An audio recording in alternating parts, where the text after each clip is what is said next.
Աստծո խաղաղությունը բոլորիդ հետ լինի, եղբայրներ քույրեր։ Այսօր մենք խոսք ունենք, ուզում ենք մասնակից անել ձեզ բոլորիդ էլ։ Խոսքը, որ այսօր պետք է լսենք, կապված էր հենց այս մեր մի քանի օրվա արձակուրդի հետ, որ մենք անցկացրեցինք Կիպրոսում։ Հիշում եք, Գործք առաքելոցում կարդում ենք Պողոս առաքյալը, երբ որ Աթենքում շրջում էր, ասում է նրա սիրտը մի տեսակ բարկանում էր,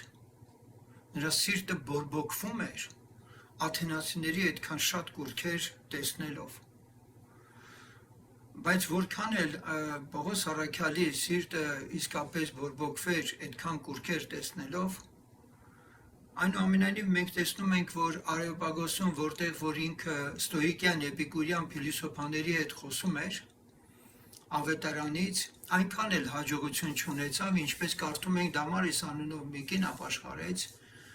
եւ էլի երևելի մի քանի մարդիկ։ Եվ ասացիս իմաստը սա է, որ առհասարակ հունական փիլիսոփայությունը, հունական աշխարհը, որը եվրոպական քաղաքակրթության հիմքն է հանդիսանում, շատ դժվարությամբ է ընդունում, ընկալում ավետարանի բուն էությունը։ Եվ քանի որ մենք կարդում ենք, որ հույները այլ բան չգիտեին, քան ասել, լսել, խոսել, պատմել, այսինքն ճամարտակությունը դա հունական իրականության մեջ շատ ամուր նստած է։ Երբ որ ինձ ասում էին այդ մասին, օրինակ Կիպրոսում կոնկրետ բնակվող ծանոթ մեկը կար, Լիմասոլում էր ինքը բնակվում, եւ ինքն ասում էր, որ աշխատում են մինչև ժամը 1-ը, դրանից հետո հնարավոր է մի գարեջուր վերցնեն, մի սուրճ վերցնեն եւ դրա շուրջ ժամերով նստեն ու խոսեն։ Այսինքն հետաքրքիր է, որ այդ անznավորությունը ավետանից ընդհանրապես հեռու է, նույնիսկ չի էլ ընդունում, բայց հունական բարքերի վերաբերյալ ասում է մի բան, որ մենք կարդում ենք ավետարանում։ Ինչևէ, եւ ակամայից այսպիսի հարց առաջացավ իմ մեջ։ Այսինքն այդ հարցը ձեր բոլորի մեջ էլ կա, բայց ասենք այդ հարցի պատասխանը ես չգիտեմ, ստացել եք թե չեք ստացել, բայց ես ստացել եմ։ Հարցը հետևյալն է. ինչու էր Տերը ասում, լսելով կլսեք ու չեք լսի, տեսնելով կտեսնեք ու չեք տեսնել։ Եվ հետո մարգարեության մեջ շարունակություն կա, որ ասում է, որովհետև նրանց սիրտը թանձրացավ,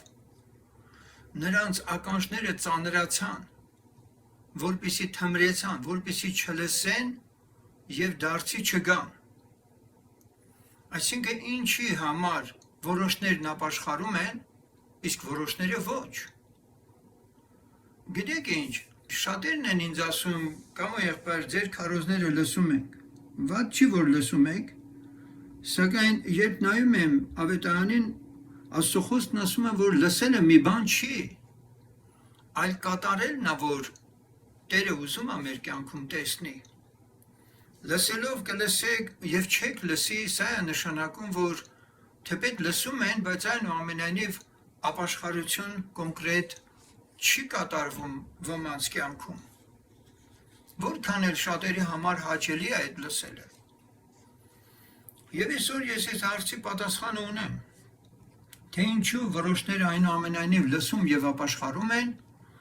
իսկ որոշները ոչ։ Մինչև կոնկրետ խնդրին անդրադառնալը, ես միշտ ասել եմ, չէ՞ որ երբ ես դուրս եմ գալիս փողոց եւ քայլում եմ, անընդհատ ես Աստծո խոսքի մեջ եմ լինում, եւ այն ինչ որ առած եմ լինում, հետո տուն եմ գալիս եւ հետո այդ խորհումներս ամբողջովին մի ամբողջ թեմայի շուրջ է լինում, ոչ թե ցակուցրիվ բաների մասին, ես միանգամից հանձնում եմ թղթին եւ հետո նորից ուշադրություն դարձնում այն ամենին, ինչի մասին խորհել եմ, եւ հանկարծ իմ համար բացահայտումներ են տեղի ունենում։ Եվ կոնկրետ եթե անդրադառնանք այսօրվա բացահայտմանը, մի հետաքրքիր ենթավերնագիր պետք է դնեմ, որովհետև ընդհանուր վերնագիրը ես հետո կասեմ ինչն է այս քարոզի, հոգևոր անատոմիայից ես խոսել եմ մի քանի քարոզներ ունեցել եմ, եւ այսօր կրկին պետք է մենք անդրադառնանք մի տեսակ հոգևոր անատոմիային։ Ինչպես մարդու ֆիզիոլոգիական կառուցվածքը, անատոմիկ կառուցվածքը հնուց ի վեր մարդկությանը հետաքրքրել է եւ մարդը զբաղվել է իր մարմնի ուսումնասիրությամբ, կապված նաեւ բժշկության հետ, այսօր բժշկությունը տեսնում ենք, որ հասել է աննախադեպ հաջողությունների։ Բժշկական տեխնոլոգիաները այնպիսի մակարդակի են հասել, որ սկանավորելով մարդու ուղեղի շերտերը եւ ինչու՞ չէ մարդու յուրաքանչյուր հատվածները, չգիտեմ այնտեղ կատե, մատե, ինչ անուններ ասես, որ չեն տալիս, ախտորոշում են մարդու ամենատարբեր հիվանդությունները։ Սակայն այնպիսի հիվանդություններ, ինչպիսիք են ստախոսությունը, քծնելը, խաբելը, ստելը, առհասարակ եւ նախանձը, շնությունը, գողությունը, սպանությունը եւ նման տարատեսակ ախտեր ոչ մի ֆիզիոլոգիական տեխնոլոգիա չի կարող բացահայտել։ Եվ թեպետ հոգեբանություն կոչված գիտություն գոյություն ունի, սակայն սա էլ այնուամենայնիվ մի սահմանափակ ինչ-որ կարողություններ ունի։ Եվ թեպետ Աստծո խոսքն էլ կարծես ասում է, որ դրանք դուրս են գալիս մարդու սրտից, այն ինչ որ թվարկեցին քիչ առաջ, սակայն պարզվում է, որ մարդու սիրտն էլ այն չէ, ինչ որ մարդիկ հասկանում են որպես մսեղեն օրգան։ Որտեւ սրտից են ելնում, ասում է Աստվածաշունչը, եւ բացահայտում է այն բոլոր արատները, որոնց մասին մի քանիսը ես թվարկեցի։ Եվ այսպես պարզվում է, որ այդ սրտի մեջ կա մի լծակ, որը նույնպես գտնվում է սրտի մեջ եւ նա է որոշում մարդու առհասարակ վարքագիծը։ Եվ այդ լծակը կոչվում է խիղճ։ Նորից եմ կրկնում, գուցե խղճի մասին շատ բան եք լսել, բայց այսօր մի քիչ ավելի խորն են գնալու։ Որովհետև այդ խիղճը մարդու սրտի մեջ այնքան խորն է թաքնված, եւ այնքան հետաքրքիր ձևով է կառավարում մարդուն, ինքն էլ կառավարվելով ինչ որտեղից։ Ուշադրություն դարձրեցիք ինչ ասեցի։ Խիղճը կառավարում է մարդու սիրտը, բայց ինքն էլ կառավարվում է ինչ որտեղից, եւ հենց այդ խորքն է, որ պիտի գնանք ու բացահայտենք։ Ինչու են հաճախ մարդիկ ասում, որ իրենց խիղճը իրենց Աստվածն է։ Գնանք թափանցենք եւ փորձենք այդ Աստծուն, որ իրանք խիղճ են անվանել, գնանք հասկանանք մի հատ։ Եվ Աստծո խոսքը մեզ հստակ բացահայտում է, որ Աստված է, որ կարող է մարդու այս զգացողությունը, որ դրել է, հենց ինքն էլ դրել է, հենց ինքը Աստված մարդու սրտի մեջ այս զգացողությունը խիղճը ինքն էլ հենց դրել է։ Բայց այն ընդհանրապես զգացողություն է, որը իմպուլս է տալիս սրտին եւ սրտի վարքագծին։ Հենց ինքը Աստված է մարդու սիրտն ու երիկամունքը քննողն է։ Մեկ բան էլ կա, որ մարդու խղճին, ինչպես ասացի, բավականին այդպես հսկում է եւ ինչու՞ չէ կառավարում է։ Դա այն է, ինչի առջև մարդը իրեն պատասխանատու է համարում։ Խղճի մեջ կա մի բան, մի կառավարող, որը մարդու համար շատ կարևոր է եւ մարդը դրա առջև պատասխանատու է։ Եվ թե ինչ ունի մարդը իր խղճի մեջ, ինչն է ամենաարժեքավորը, որն էլ իր ձեռքն է վերցրել մարդու բոլոր վարքագծի այդպես բնորոշումը եւ գնահատականները, մենք այսօր պիտի մի հատ սրան անդրադառնանք, որտեղ սա մի բան չի,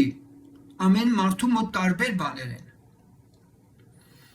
Եվ այսպես, ահա այսպիսի կառուցվածք ունի մարդու սիրտը։ Եկեք հիմա մի փոքր դիագրամայով կամ սխեմայով փորձեմ սա ավելի մատչելի դարձնել։ Խղճի մեջ հիմնական արժեքներն են թելադրում մարդուն, թե ինչն է ճիշտ, ինչն է սխալ, ինչն է լավ, ինչն է վատ, ինչն է կարելի, ինչը ոչ, եւ այդպես շարունակ։ Համեմատության համար ասեմ, որ սիրտ ասվածը Սուրբ գրքում լրիվ ուրիշ մի ֆունկցիա կատարողն է, ուղեղը մարդու լրիվ ուրիշ, որի մասին էլի խոսենք մի փոքր հիշեցնենք։ Ուղեղի մեջ մարդը տրամաբանում եւ վերլուծում է։ որոշում է կայացնում եւ այն իջնում է մարդու սիրտը, իսկ ավելի խորքը դեպի խիղճ։ Խիղճը դնում է արժեքների կշերքների վրա այն որոշումը, որ մարդն իր ուղեղում կայացրեց։ Այնուհետև կախված թե այդ կշերքի նժարի խիղճը դնում է մարդու մտքում, ուղեղում որոշումը, որ ինքը արդեն կայացրել է, այս որոշումը դրվում է խիղճի մի նժարի վրա, իսկ մյուս նժարի վրա արժեքներն են, որ այդ խիղճի մեջ դավանվում են։ Եվ երբ որ այս խիղճը գտնում է, որ այս որոշումը շատ ավելի թեթև է, քան որ ինքն է, այսինքն այդ լծակի վրա եղած արժեքները, միանգամից ասում է, որ ոչ մի խնդիր չկա, այդ բանը պիտի արվի, այդ բանը պիտի ասվի։ Օրինակ, մարդուն առաջարկում է կաշակ, դուք գիտեք այսօր շատ է խոսում, չէ դրա մասին։ Անօրինական քայլ կատարելու համար։ Ինչ է անում մարդը սկզբում։ Նա մտածում է, սրա կարիքը ես ունեմ։ Այդ դուք կարդում եք Սուրբ գրքում, այդ նույն բանն էլ եղել է։ Աքարի մոտ, որ ոսկի լեզուն եւ ինքը վերարկուն Երիքովից ասվել էր անիծվածը, բայց մարդը տեսավ եւ ինչպես ասում են առանց խղճի խայթ ունենալու, խղճի խայթ բառը ինքը դա մերցրեց, բայց հետո բացահայտվեց այդ մեղքը եւ ամբողջ տոհմով ինքը ոչնչացվեց։ Նույնը մենք տեսնում ենք Սավուղի պարագայում։ Հակառակորդին կոտորել էր, անիծված էր նրա բոլոր ստացվածքը, բայց պարարտ գառները պահել էր։ Սամվելն եկավ ասեց, բայց դրան սեն է ինչա։ Սավուղը մինչ այդ իր խղճի մեջ կամ էլ Ագարին, որ ինքը կենթանի էր թողել, ոչ մի այդպես արգելակող ուժ չտեսավ, չէ, լավ ես արել։ Ուրեմն, քանի որ մարդու մեջ մեծամտանալու եւ այլն տարբեր ասենք ներքին մղումներ կան, մարդու խիղճն էլ կառավարվելու է հենց դրանցով։ Հիմա բաղակին ասեց միտուն ոսկե էլ տաս, ես Աստծո խոսքից դուրս բան չեմ խոսելու քեզ, կարծես հուշես թե ինչքան ա ուզում ինքը, եւ գրված ա, որ անիրավության վարձքին տրվեց։ Իր խիղճը աստիճանաբար իրեն համոզեց, որ դրանում վատ բան չկա։ Վերջապես տրամաբանությունը որոշում է կայացնում, որոշումը իջնում է սրտի մեջ եւ ավելի կոնկրետ խղճի մեջ, խիղճը այդ որոշումը դնում է կշերքի վրա, այն թեթև է գտնում, քանի որ մյուս նժարի վրա մարդու խառնվածքն է, քծնել, սողալ, սուտ խոսել եւ այլ, ապականված իր խղճով մարդը իր սրտին հրահանգում է կատարել։ Խիղճը արդեն ասում է սրտին թույլ տուր քո սրտից, որ սա դուրս գա։ Քեզանից որպեսզի սա դուրս գա։ Եվ այն դուրս է գալիս։ Արդեն կատարվում է գործը, կատարվում է այդ որոշումը, խոսքը, որը պետք է իսկապես տվյալ անձը աներ։ Ես ինչի համար այսօր սրա վրա շատ կանգ առա, նորից եմ կրկնում, մենք պիտի բացահայտենք մի հատ հարցի պատասխան։ Ինչու որոշները չեն ապաշխարում։ Եթե կարճ ասելու ունենք, որոշները չեն կարողանում ապաշխարել, որովհետև իրանց խիղճը ապականված է։ Այնտեղ այդ օրգանը, որ Աստված մարդու խղճի վրա ազդելով է, որ մարդուն զղջման է բերում, 3000 հոգին Պետրոսի քարոզից հետո թույլ տվեցին, որ Աստված իրանց խղճի վրա ազդի, խշմտանքի վրա ազդի, եւ ասեցին ինչ ենք անելու հիմա, եւ իրենց ասվեց։ Օրինակ Հոբը իր խոսքի մեջ 26:6-ում ասում է, որ իմ խիղճը ինձ չի տանջում։ Այսպիսով մենք խղճի հետ կապված շատ արտահայտություններ ենք տեսնում։ Խղճի խայթ, խիղճը տանջել, մաքուր խիղճ եւ այդպես շատ արտահայտություններ ենք տեսնում, ինչը բնորոշելու համար, որ մենք այսինչ կետում ճիշտ ենք։ Մենք Սուրբ գրքում կարդում ենք, որ Հովանու 8:9-ում հետևյալ տողերով մենք բացահայտում ենք, թե խղճի մեջ ինչ կարող է տեղի ունենալ, եւ որ դա հենց շատ կարեւոր է, եթե դա իսկապես տեղի է ունենում, ապա վարքագիծը միանշանակորեն բխում է հենց այդ խղճում տեղի ունեցած իրականությունից։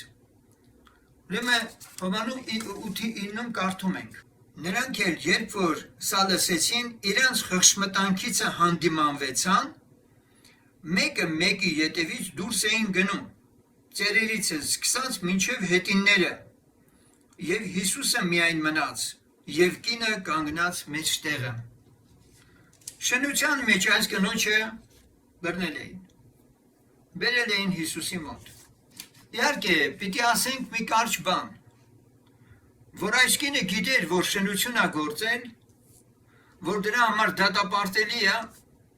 դրանում կասկած չկար։ Սակայն այս բազմությունը, որ այս կնոջ դատաստանն էր ուզում անել, ինչից ելնելով էր գտնում, որ այս կնոջը պետք է անպայման քարկոծել։ Ով կարող է ասել։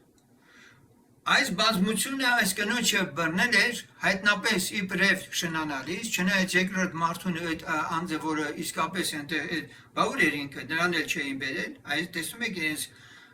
խղճմտանքի ապականվածության աստիճանը։ Հիմա բերել էին Հիսուսի մոտ, որ քարկոծեն, բայց ինչից ելնելով էր իրանց խիղճը բերել իրենց այդ գիտակցման, որ այս կնոջը պետք է անպայման քարկոծել, ինչն էր իրանց խղճին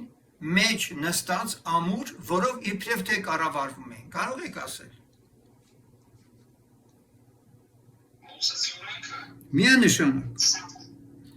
Միանշանակ Մովսեսի օրենքը ամուր նստած էր իրանց խղճի մեջ, բայց այդտեղ տեղի ունեցավ մի հատ հետարքիր հրաշք, ինչպես մենք կարդում ենք Հռոմեացի 2:15-ում, այո դա կա, մարդու մեջ կա Աստծուց դրված ոչ միայն Մովսեսի օրենքը, այլ ընդհանրապես օրենքը, որոնք ցույց են տալիս, թե օրենքի գործը նրանց սրտերումը գրված է նրանց խղճմտանքի վկայությունով եւ իրանց խորհուրդների իրար հանդիմանելով կամ թե իրավունք տալով։ Թեպետ այստեղ խոսքը վերաբերում է ընդհանրապես հեթանոսներին եւ այլն, բայց մարդ հարարացի մասին է խոսքը գնում։ Օրենքի գործը նրանց սրտերումը գրված է նրանց խղճմտանքի վկայությունով։ Իրանց խղճմտանքը համաձայնություն է տվել Մովսեսի օրենքին։ Դա իրանց ամենամեծ արժեքն է եւ իրանց խորհուրդների իրար հանդիմանելով եւ իրանք ցանկացած դեպքում պատրաստ էին իրար հանդիմանել այդ օրենքի հիմքի վրա։ Եվ այսպես այդ պահին հանկարծ տեղի ունեցավ, երբ որ այդ կնոջ մասին այդպես մենք լսեցինք, որ բերել էին Հիսուսի առջև, որպեսզի քարկոծեն, Տերը նրանց խղճմտանքի մեկ այլ դուռը բացեց, որում ոչ միայն գրված էին արժեքները, որոնցով իրենք արդար ձևանալով կառավարում են իբր, այլ ցույց տվեց Տերը, թե իրենք իրականում ովքեր են։ Շատերը մտածում են եւ իբրև թե Տերը իրանց մեղքերը եւ այլն ցույց տվեց եւ այլն, ասես տեսեք դուք ավելի մեղավոր եք եւ այլն։ Ես կարծում եմ դա շատ այդպես մակերեսային մեկնություն է, որ իբրև նրանց աչքերը բացեց ցույց տալու համար, որ տեսեք դուք ովքեր եք եւ դրանից իբր թե վատը զգացին իրենք։ Չէ։ Ես համոզված եմ, որ եթե ֆիզիոլոգիապես տեխնոլոգիաները բացահայտում են մարդու մարմնի բջիջների մեջ տեղի ունեցող իրադարձությունները, ապա Տերը բացահայտեց հենց այն շարժառիթները, որոնցով այս մարդիկ կառավարվում էին։ Չէ՞ որ այս կնոջը նրանք բերել էին, այս կնոջը էլի կարող է տեսածել էին, շատ անգամ տեսածել էին, բայց բերել էին հատուկ ուրիշ նպատակի համար, որպեսզի Հիսուս Քրիստոսին մեղադրեն։ Այսպիսով մենք տեսնում ենք, որ Տերը վեր հանեց այս մարդկանց ծածուկ քծնելը, շողոքորթելը, խաբելը, ստախոսությունները, որ իրանք այդպիսին են։ Եվ երբ որ արդեն կանգնած լինելով Տիրոջ այս լույսի առջև, այս ամենը իրանց մեջ Տերը իրանց առջև բացահայտում էր հերթով ամեն մեկին, ոչ մեկը էլ չէր համարձակվի, որ քարն է Տեր այս կնոջ վրա, որովհետև Տերը ինչ ասեց, Ձեզանից արդարը թող հիմա քարը վերցնի եւ առաջին ինքն է դես կնոջ վրա։ Նույնպես 13-րդ գլխում մենք խշի մեկ այլ տարբերակ ենք տեսնում Հռոմեացիս թղթի մեջ, որ այսօր շատերը իշխանություններ եւ այլն ասենք անարգում են, ոչ ասենք գիտությամբ որոշակի ասենք քայլեր են կատարում, եւ այստեղ գրված է ամեն անձը թող հնազանդե բարձր իշխանություններին, որովհետեւ չկա իշխանություն, որ չէ Աստվածանից, եւ ներկա իշխանություններն էլ Աստվածանից են կարգված։ Սեներ, օդանավակայանում, որ մենք իջանք, անձնագրային ասենք այդ ստուգման այդ տեղում, մեզ մի հատ թերթիկ էին տալիս, բոլորին էլ այդ թերթիկը տվեցին 3 լեզվով գրված, կաշառքի վերաբերյալ, որ այսինչ հոդվածներով մարդիկ կարող են դատվել, հոդվածները հստակ նշված են այնտեղ։ Եվ այստեղ գրված է, ուրեմն իշխանությանը հակառակողը Աստծո հրամանին է հակառակում, եւ հակառակողներն իրանց անձերին դատաստան կընդունին։ Եվ համապատասխան 7 տարի, որովհետև իշխանները բարի գործերի համար վախի պատճառ չեն, այլ չար գործերի, կամենում ես, որ իշխանություններից չվախենաս, բարին գործիր, եւ նրանից գովասանք կընդունիս, որովհետև սպասավոր է նա Աստծո քեզ համար դեպի բարին, ապա եթե չարը գործես, վախեցիր, որովհետև զուր տեղը սուրը չէ կրում, որովհետև նա սպասավոր է Աստծո, վրեժխնդիր բարկություն բերելու չարը գործողի համար։ Բասն որը պետք է հնազանդ լինել ոչ միայն բարկության համար, այլ խշմտանքի համար էլ։ Սրա համար էլ հարկ է վճարում, որովհետև նրանք սպասավորներ են Աստծո, որ իսկ այս բանին հոգ են տանում։ Ուրեմն ամենին վճարեցեք եղած պարտքը, ում որ հարկ պարտքեք հարկը, ում որ մաքսը, ում որ վախը, ում որ պատիվը։ Հիմա տեսեք ինչ է գրված այստեղ։ Վասն որը պետք է հնազանդ լինել ոչ միայն բարկության համար, ոչ միայն որ իրանք հանկարծ քեզ չբարկանան քո վրա, այլ խշմտանքի համար էլ։ Որը սա խոսում է ինչի մասին, որ յուրաքանչյուր անձ գիտի, որ ինքը իշխանություններին պետք է հնազանդ լինի, որովհետև դա էլ Աստվածանից է։ Օրենքի գործը նրանց սրտում գրված է, իշխանությունները Աստծո կողմից նշանակված են, խշմտանքի պատճառով պետք է իսկապես նաև ենթակա լինել այդ ամենին, ինչ որ հրահանգված է երկրի վրա, իհարկե նաև գրված է թագավորի կամքը կատարեք Աստծո ուխտի համաձայն։ Եթե Աստծո ուխտից դուրս բան է իշխանավորն ասում, բնական է դու իրավունք ունես չկատարել։ Եբրայեցից 9-ում կարդում ենք, որ օրինակ էր այն առաջիկա ժամանակի համար, որ նրանում ընծաներ եւ զոհեր էին մատուցանվում, որ խշմտանքի համեմատ չէին կարող կատարյալ անել պաշտոն մատուցանողին։ Այո, հին ուխտի ժամանակներում մենք հիշում ենք, որպիսի մարդիկ իրենց խշմտանքի մեջ հանգիստ ստանային, զոհերի եւ ասենք այդ արարողակարգերի շարքեր էր Մովսեսը ստացել Աստծուց, որ իսրայելացին աներ, բայց այնուամենայնիվ սա վերջնականապես մարդու այսպես ներսի հանգստությունը չէր բերում, կատարյալ նրան չէր կարող անել։ Նույնպես մենք 10:2-ում կարդում ենք. ապա թե ոչ կդադարեին մատուցանելուց, որովհետև պաշտոն մատուցանողներն էլ մեղքի խշմտանք չէին ունենալ, մեկ անգամ սրբված լինելով։ Սակայն ամեն անգամ իրենք մեղանչելիս,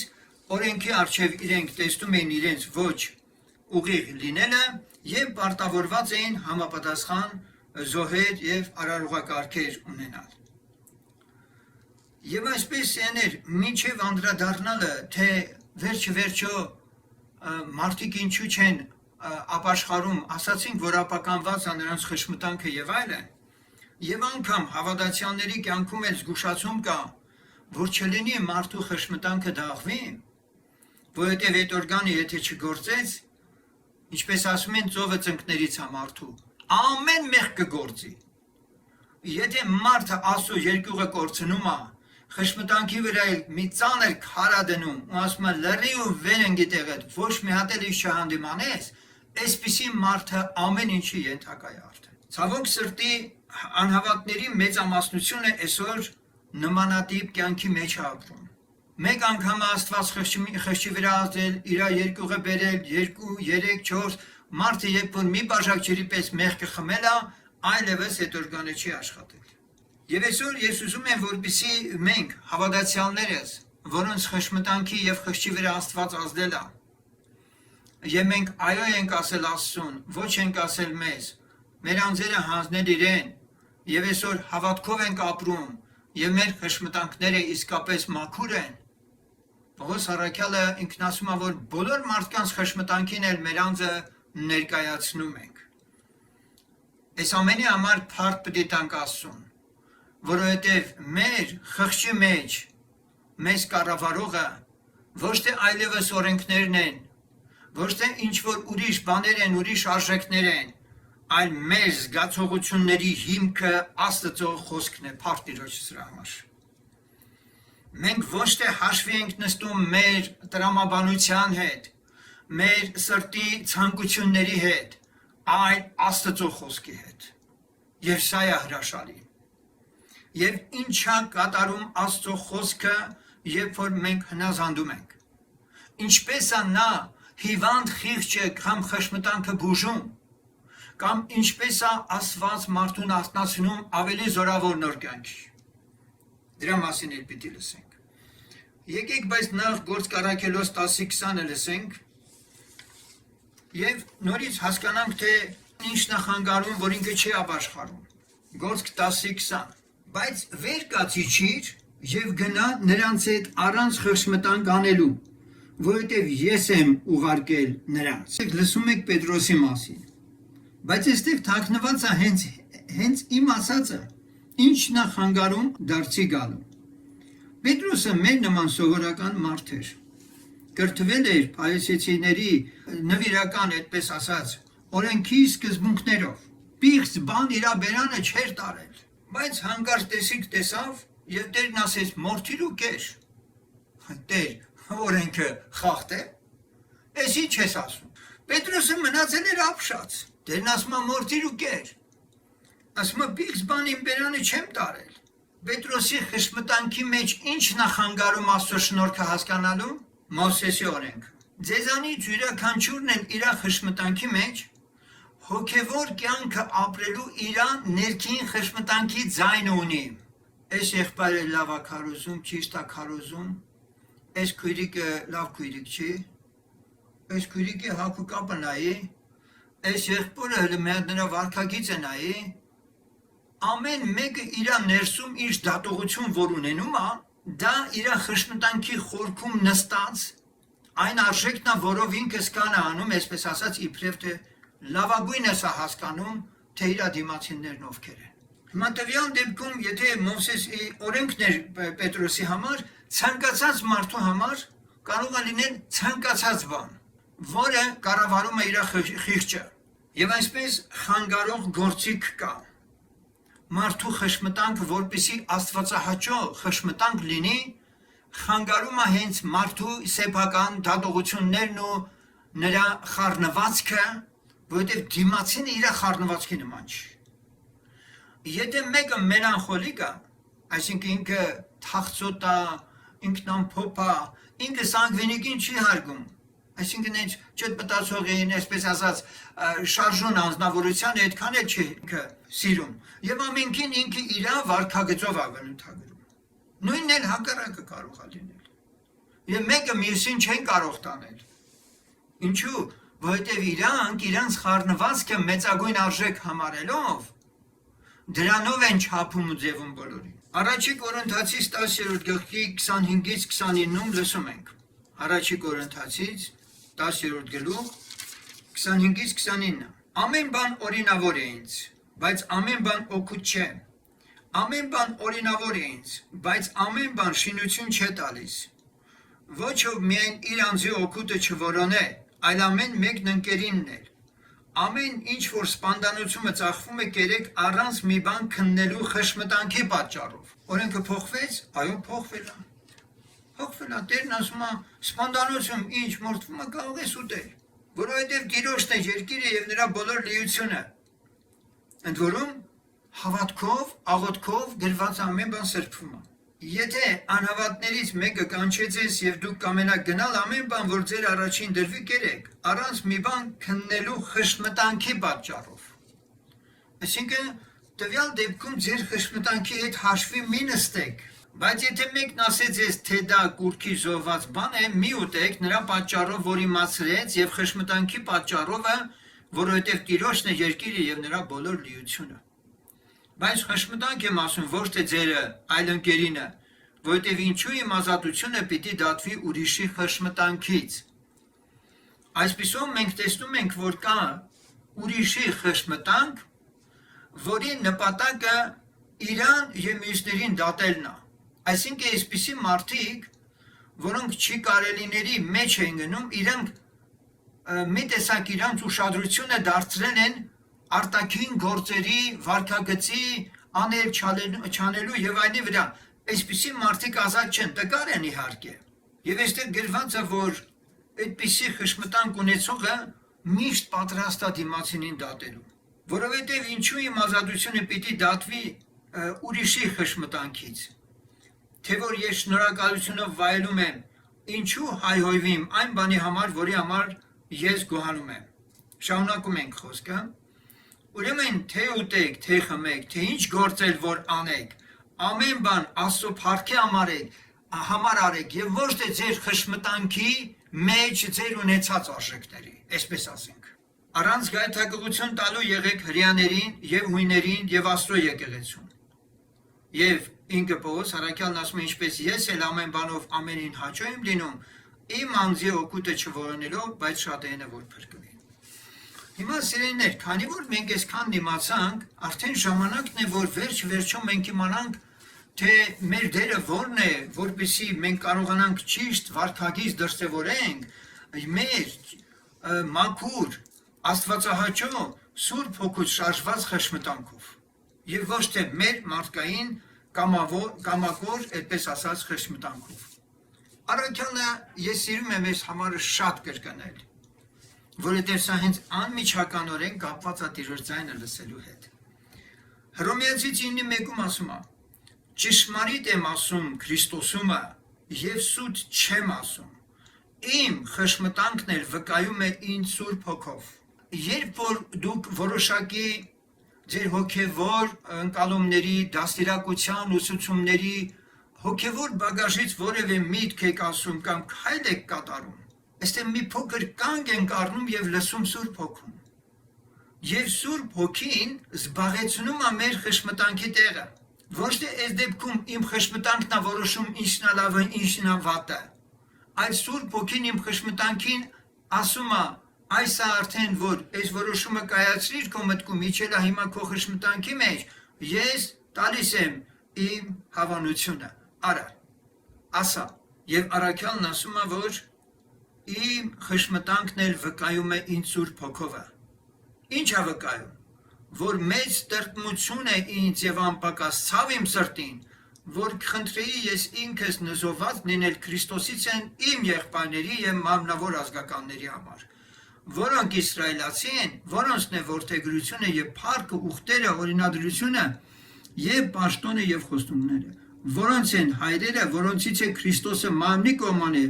որ է ամենի վրա Աստված օրհնյալ հավիտյանս ամեն։ Այսինքն ինչ ենք ուզում ասել, որ Սուրբ Հոգին ասում է Պողոս, այդ որ ցավ ես քաշում քո ազգի համար, վատ չես անում։ Վատ չես անում։ Եվ ասում է, որ ես ու չեմ ասում, որ իմ ներսում այդ ժողովրդիս համար ինչպիսի ցավ եմ քաշում։ Նույնպես Գործք առաքելոցում մենք 24:16-ում լսում ենք հետևյալ խոսքերը, որ հենց սրա համար ինքս ջանք եմ անում, որ ամեն ժամ մաքուր խշմտանք ունենամ Աստծո առաջին եւ մարդկանց առաջին։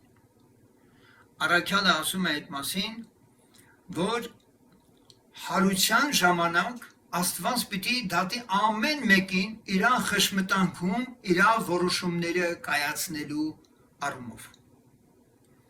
Որ հենց սրա համար ինքս ջանք եմ անում, որ ամեն ժամ մաքուր խշմտանք ունենամ Աստծո առաջին եւ մարդկանց առաջին։ Ուրեմն սա այնքան կարևոր մի բան է, որը ցավոք սրտի այսօր հաշվի չի առնված։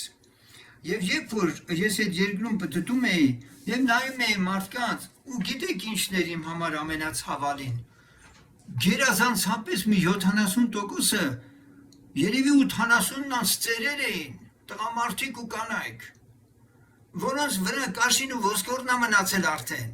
բայց այս մարդիկ դեռևս ուզում են մաքսիմալը քամեն այդ մարմնով ապրելու համար, բայց իրանց խշմտանքի մեջ Աստծո հետ հարաբերվելու, ասենք այդ կյանքի ներքին ցկտումը վաղուց վերացել է, եւ ոչ միայն այդ տարիքի, այլնի շատ-շատերին, որոնց մենք փորձում ենք հասկանալ, այ եթե օրինակ հույներն այն ժամանակ ասում լսում էին փիլիսոփայում ճամարտակում էին, այսօր բացի այդ ամենը նրանց առօրյա կյանքը մատերիալիզմն է, նյութապաշտությունն է, ապրել որքան հնարավոր է այս մարմնին հագուրդ տալով։ Եվ ես պատահական չի ասում, որ ամեն ինչ մարմնի համար է այնտեղ։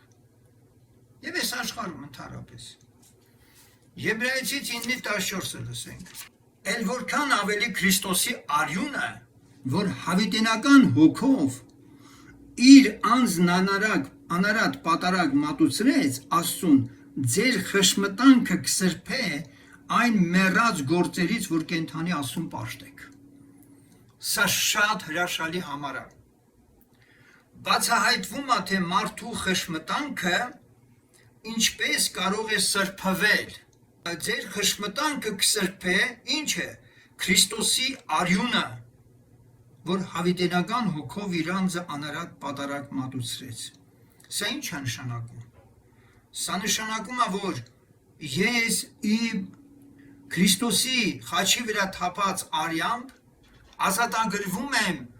իմ խշմտանքի մեջ դատելու ամբողջ այդ իմ խշմտանքի մեջ եղած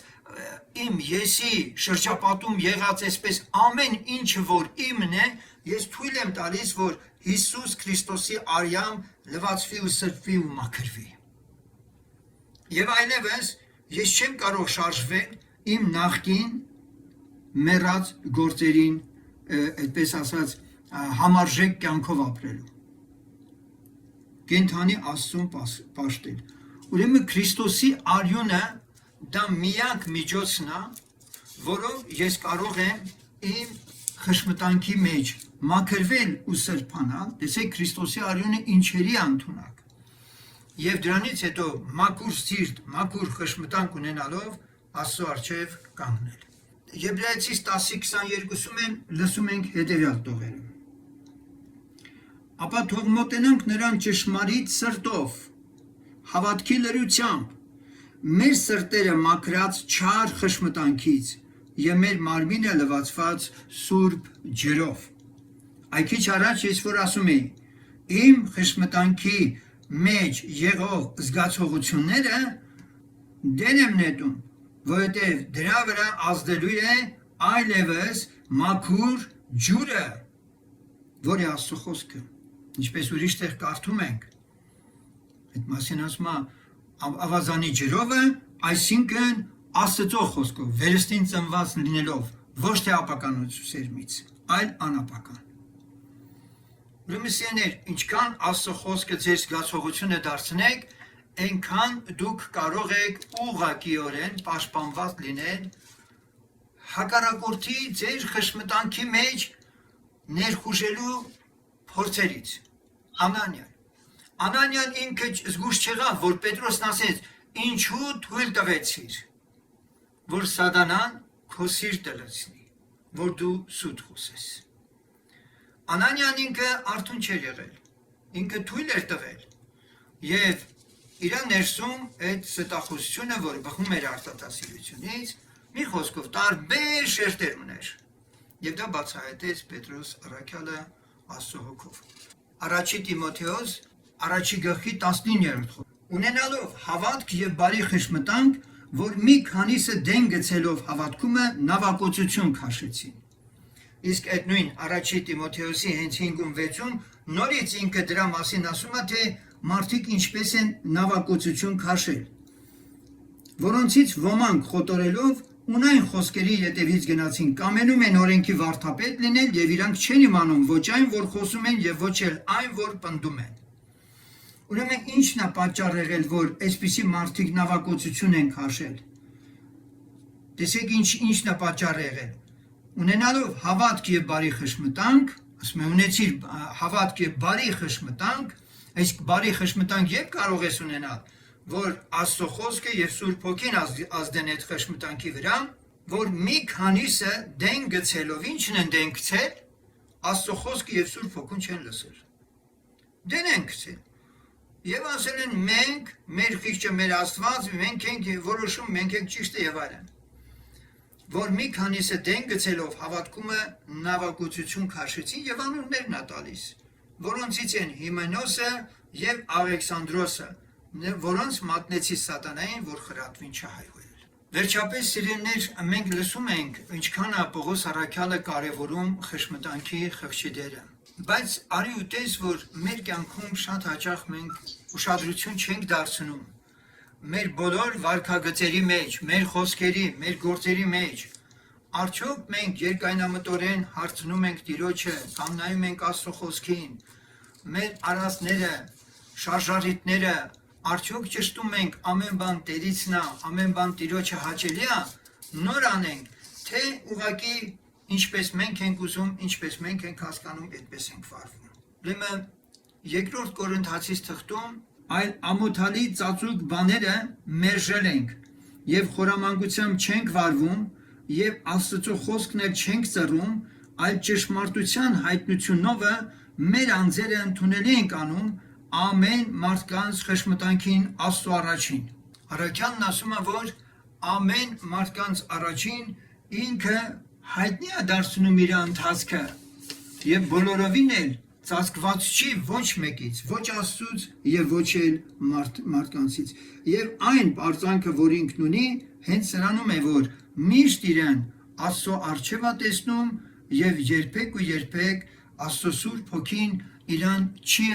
դատապարտում որևէ արարքի համար։ Եվ սա է հոգեվոր կյանքի գեղեցկությունը, սիրելիներ։ Սա է հոգեվոր կյանքի գեղեցկությունը, երբ ոչ թե մարդն է ինքն իր մասին խոսում, որտեվ եթե մենք մեր մասին խոսենք, միշտ մեր մասին լավը կմտածենք, բայց երբ մարդն անձամբ Աստծուց է առնում եւ Տերը իրան հորդորում է, իրան ասում է, եւ այսպիսի դեպքերում արդեն համարձակություն ունի մարդը ասելու, որ Սուրբ Հոգին իմ խշմտանքին ասում է, որ ես սուտ չեմ խոսում։ Աստված թողորտի բոլորի սերներ եւ ուստի ամփոփելով այսօրվա մեր խոսքը եկեք մի պարզ եզրակացություն անենք։ Մարդկանց սրտերի խորքում կա իրենց խիղճը խշմտանքը, այնտեղ ունեն իրենք արժեքներ, այդ արժեքներով են իրենք ղեկավարվում։ Այդ արժեքները հաճախ չեն սիրում, երբ որ իրանց դիպչում են։ Այդ արժեքների տերերը բավականին մեծ կատաղությամբ հաճախ սրերով են դիմադրում, երբ որ հասել ես դու մինչև այդտեղ, եւ դրա համար էլ մարդիկ չեն ապաշխարում, թույլ չեն տալիս, որ Աստծո խոսքը եւ Աստծո Սուրբ Հոգին հասնի այդ խշմտանքին կառավարող, այդ խորքային, այդպես ասած կառավարող գործիքներին եւ այնտեղ դուրս անի, դուրս վտարի այդ ամեն ինչին եւ իրանը սկսի կառուցել։ Իսկ մենք այսօր փառք ենք տալիս Աստծուն։ Մենք շնորհակալ ենք Տերիցը, որ Տերը մեզ վերստին ծնունդ է տվել, որ Տերը մեր խշմտանքները իսկապես ղեկավարում եւ կառավարում է իր Սուրբ Հոգով եւ խոսքով, որ մեր խշմտանքները չեն կառավարվում օրենքներով, մեր խշմտանքները չեն կառավարվում մեր ճաշակով, մեր հաճություններով, այլ Աստծո երկյուղը մեզ սրանցից ազատ է արել։ Եվ մենք ամեն ինչ նայում ենք Աստծո խոսքով։ Թող Տիրոջ անունը փառավորվի։ Աստված օրհնի բոլորիդ, եւ եթե իրականում վերջում ունեք հարցեր, խնդրեմ, ես պատրաստ եմ նաեւ լսելու ձեր հարցերը։